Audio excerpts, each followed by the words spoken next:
about protection of civilians and countering all the armed groups that are operating in Eastern DRC, in the two provinces where we still are mandated. And this is a very coherent mandate because the activities of these armed groups, whoever and wherever they are massively impacting negatively, of course, the civilian population. And this is in the spirit that the MONUSCO forces have been engaging in trying to counter the M23 offensive, which has been condemned by the Security Council in the recent statement of that body, as well as the Secretary General. Now, having said this, we are now seeing an evolution in the in the dynamic in Goma. On the one hand, yes, there continues to be fighting, as was said by Bruno, but then on the other hand, there has been also significant advances by M23 and RDF, and this is a very significant force, both in terms of the numbers, to the extent that we can assess them, but also in terms of the equipment. I would recall in particular that, in addition to the weapons that are being used, military grade and heavy weapons that are being used, we've seen also the use of jamming and spoofing, activities which are extremely dangerous, including to MONUSCO air movement. So MONUSCO has to take this into account, has to focus on what it can do given the evolving dynamic on the ground. And what it can do is, on the number one, protect UN personnel and UN premises, and number two, protect those civilians that can be protected. And we're talking mostly about those civilian and non-combatant that are currently seeking and having and seeking shelter and actually sheltering in various MONUSCO compounds in and around Goma. There are many of them, civilians, disarmed combatants, which whom we have the duty to protect according to national humanitarian law, that is putting a very significant pressure on our colleagues in an environment where the fighting continues to impact the activities of our peacekeepers. And I mentioned that many of our colleagues had to shelter for a number of hours a day. There has been impact on various MONUSCO premises as a result of the fighting. I don't have the full picture and the full details, but that is giving you a sense of what MONUSCO is focusing on, given the evolving dynamic and the responsibility it has towards civilian and UN personnel. Thank you. Maggie? Thank you. It's Margaret Bashir, Voice of America. Mr. Lacroix, a couple of follow-ups. Could you, in addition to calling for Rwanda to stop killing peacekeepers, yesterday the foreign minister of DRC also said that Rwanda should be banned from participating as a troop contributing country. Is that something that you would consider? You do it to some degree related to sexual exploitation. So would you consider it in cases where TCCs are killing other TCCs? And also, the Rwandan ambassador accused MONUSCO of participating essentially in trying to achieve regime change in Rwanda. What is your response to that? And who have you spoken to in Rwanda? MONUSCO has a mandate, and the mandate is very clear. It is supported by the Security Council. Yesterday, you would have seen a statement by the members of the Council, all of them expressing very strong support to MONUSCO and to what the peacekeepers are doing under very, very severe conditions. So that is really what I can tell you. And of course, there is no other purpose, no other activities than those that are necessary for the implementation of the mandate by MONUSCO. Now, again, I mean, in terms of the first question, of course, all member states and all TCCs certainly, and in particular, I believe, important TCCs have a responsibility to protect the safety and security of peacekeepers. This is a message which I believe needs to be repeated. And but like I said, at this moment, we have to focus on the emergency which we have to deal with, saving as many lives as possible and trying to bring about a cessation of hostility in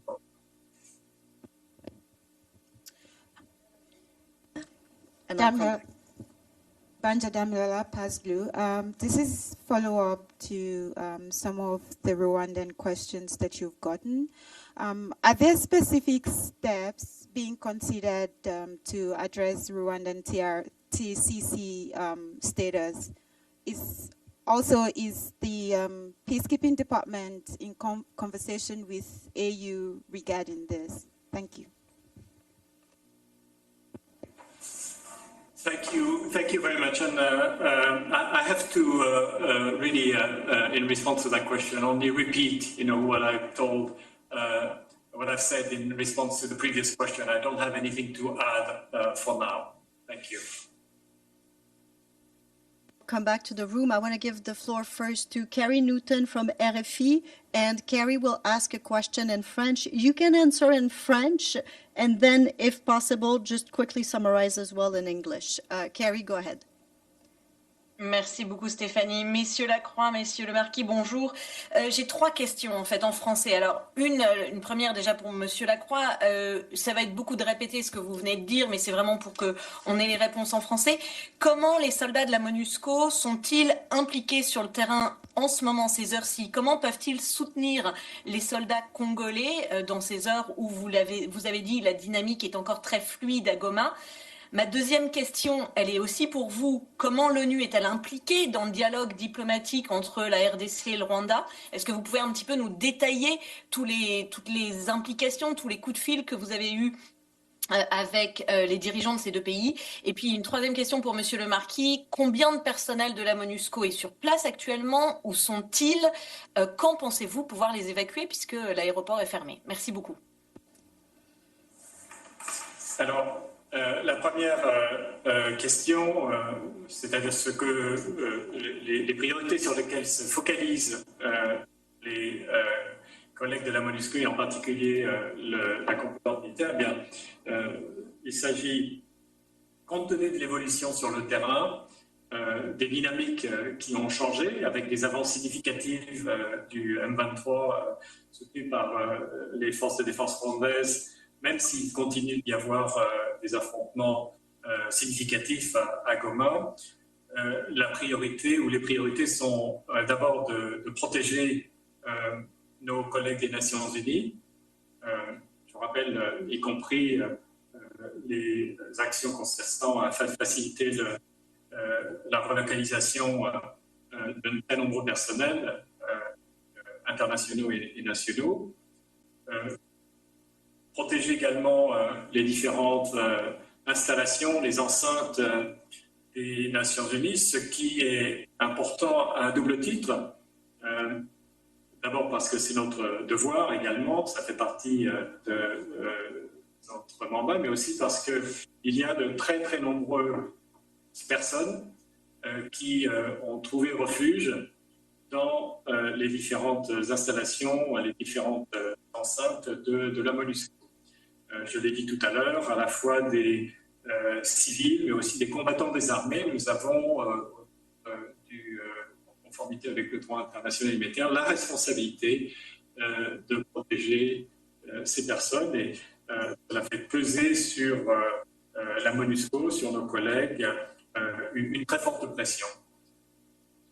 Peut-être sur la seconde question, les efforts diplomatiques. Nous avons toujours été en contact avec le Rwanda, la République démocratique du Congo, les autres pays et partenaires impliqués, y compris ceux qui sont mis en avant avec beaucoup d'énergie et de détermination dans le soutien aux efforts diplomatiques. Et bien sûr, nous continuons à le faire. Je dirais que c'est d'autant plus important que, comme je le disais tout à l'heure, il est essentiel de parvenir à une cessation des hostilités, à éviter des pertes de vies humaines additionnelles dans un contexte déjà très très détérioré et un contexte qui est rappelé par Bruno Lemarquis. Autrement, oui, l'engagement des Nations Unies dans les efforts diplomatiques se poursuit très très activement. Let's go to Voilà, par rapport à la troisième question. Yep.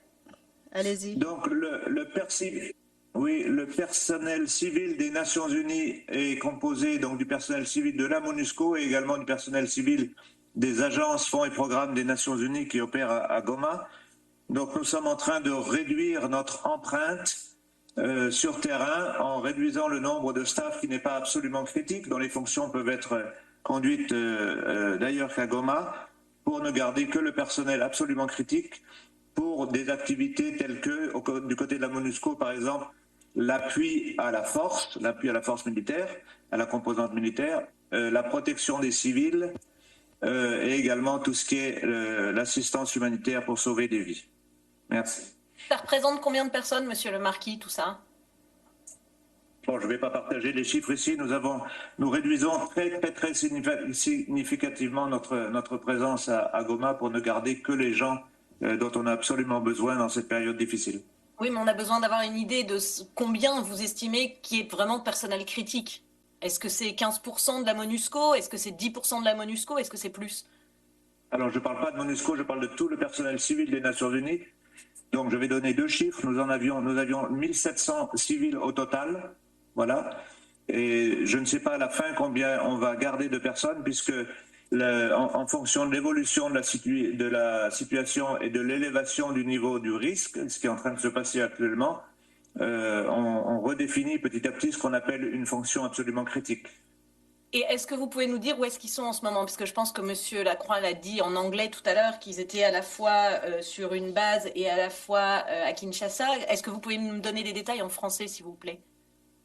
Alors, le personnel, pour l'instant, est amené, en tout cas, il est canalisé par la base à Entebbe, donc en Ouganda, qui est la base opérationnelle des Nations Unies.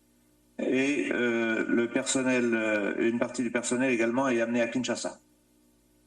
Merci beaucoup. That these questions, so the first questions was one that had been asked in English about what is MONUSCO actually doing right now. So that question had been answered in English.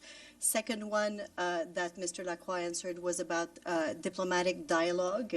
And the third one was about personnel and what is happening to UN personnel. Maybe, Bruno, if you can just quickly summarize that answer that you gave in French and English for the benefit of everyone. We unfortunately didn't manage to have interpretation.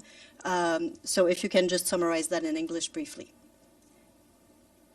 So we are currently in the process of reducing the number of UN civilian personnel, both from MONUSCO and UN agencies. So we are moving out of the country non-essential personnel. We keep personnel working on critical tasks such as operational support to the force, the MONUSCO force, protection of civilians, and the provision of humanitarian assistance. Those personnel are brought to Entebbe or through Entebbe in Uganda, which is a large UN operational base, and to Kinshasa, the DRC capital. Thank you. Let me come back to the room. Stefano had a question. Iftikhar, after. Yes, for Monsieur Lacroix. What do you expect the Security Council to do now that it still hasn't done it? Thank you very much. Well, obviously, the Security Council involvement in this very critical situation is important, is very important. And, you know, it is not for me to dictate or to to prescribe to the Council what it needs to do, but what I can tell you is that a continuous engagement of the Security Council at this particular moment is really important, because there needs to be very, very significant efforts, including by the Security Council, so that there be an end to the current fighting, and again, so that lives can be saved. There has been already too many losses of life and too much by way of disastrous humanitarian impact. Sir? Thank you, Mr. Lacroix. Iftikhar Ali from Associated Press of Pakistan. Do you agree with the view, and it was expressed in the Security Council yesterday, that withdrawal of UN peacekeepers from South Kivu was a bad idea? Thank you very much. Since you are asking a question as a national from a troop contributing country, and an important one, and one that is contributing troops to MONUSCO, I want to say that we really admire the resilience, the fortitude, the determination and commitment of our peacekeepers, the men and women who are serving at MONUSCO. And I want to extend these expressions of gratitude to the true contributing countries. It's very challenging for our peacekeepers, and of course it is very challenging for our true contributing countries. And I really thank them for their support. I've been in touch with several ambassadors from true contributing countries. We've been discussing issues, including issues having to do with the current situation. And of course, we're doing our best to make sure that peacekeepers are protected. They are, in turn, doing their best to continue doing what is possible and necessary at this time, including, as I indicated, protecting many civilians, particularly those who are currently seeking shelter in the various bases and camps of MONUSCO. Now, in terms of the issue of South Kivu, the disengagement from South Kivu, as I indicated earlier, was provided for in the disengagement plan that was agreed between the government of the DRC and MONUSCO. And therefore, we basically proceeded on that basis. It was the result of very detailed and substantial discussion with the authorities of the DRC at that time. And of course, we look forward to South Kivu resisting the impact or not being affected by what is currently happening in North Kivu. It is, and it was always very important to make sure that there would be redeployment of state capacities of the DRC, the security forces, the armed forces, and the civilian element of the state in South Kivu, as we had done in many other provinces, because I would recall that MONUSCO used to be present in many more provinces in the DRC. It withdrew gradually from those provinces, and currently most of these provinces are actually in much better shape. I mean, and not facing a significantly challenging security situation. Now, in the case of South Kivu, it is neighboring the province of North Kivu, which is currently affected by this evolution. I think it's critically important that there should be no spillover, and this is why it is, I repeat, critically important to bring about cessation of hostility in and around Goma and Sake. Thank you. And in the whole of North Kivu. And I will take one final question online from Abdel Hamid. Then we will wrap up. Thank you so much. Thank you for the briefers. My name is Abdel Hamid Sayam from the Arabic daily Al-Quds Al-Arabi. I was wondering about the role, if any, of the African Union. Normally they have a council of elders who rush to mediate when there is conflict. is the African Union playing any mediation role in the conflict in Goma? Thank you. Thank you very much. Well, African Union is obviously a very, very important partner and in all peace efforts. And we believe that the recent announcement of an upcoming meeting of the AU Peace and Security Council is very important. We look forward to further engagement by the African Union in the efforts that are currently being made with a view to bringing about a cessation of hostilities. So we count on the AU's involvement in those efforts. We need, as I was indicated, all hands on deck to support these diplomatic efforts. Thank you so much. Thank you so much to our two guests. Thank you, Jean-Pierre Lacroix, the Undersecretary General for Peace Operations, and thank you, Bruno Lemarquis, who is the Deputy Special Representative of the Secretary General to the Peacekeeping Mission in the DRC, Resident and Humanitarian Coordinator. Thank you so much for taking the time to be with us today, and we will continue to update you on the situation, I think, every day in the coming days. Thank you so much, everyone. And Stéphane is coming. Thank you.